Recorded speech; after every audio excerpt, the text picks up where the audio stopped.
శ్రీవారి దర్శనానికి తిరుమలలో భక్తుల రద్దీ శనివారం కూడా కొనసాగుతుంది. టోకెన్లు లేని భక్తులతో వైకుంఠ క్యూ కాంప్లెక్స్, నారాయణగిరి షెడ్లు నిండిపోయాయి. రింగ్ రోడ్ మీదుగా శిలాతోరణం వరకు సుమారు 2 కిలోమీటర్ల వరకు క్యూ లైన్లలో బారులు తీరారు.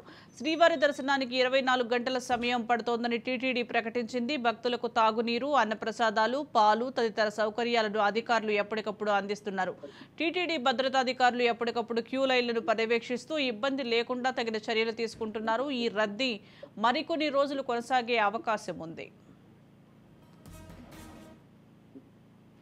దీనికి సంబంధించి మరింత సమాచారం మా ప్రతినిధి రమేష్ అందిస్తారు. రమేష్ చెప్పండి. మహేష్ చెప్పండి. తిరుమలలో భక్తుల రద్దీ విపరీతంగా ఉన్నట్లుగా తెలుస్తోంది. ఎటువంటి ఏర్పాట్లు జరుగుతున్నాయంటారు రద్దీ దృష్ట్యా?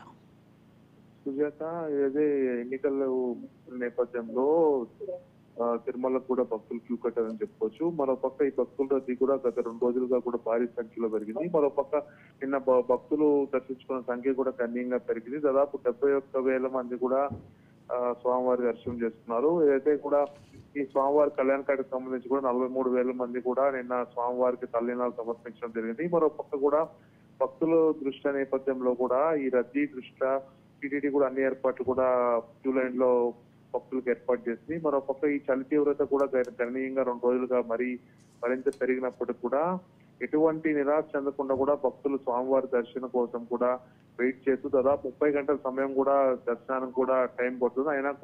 అయినప్పటికీ కూడా చంటి పిల్లలు, వృద్ధులతో సహా కూడా స్వామివారి దర్శనం చేసుకోవాలని కూడా క్యూ లైన్ లో వేచి ఉన్నారు. Right, thank you Mahesh.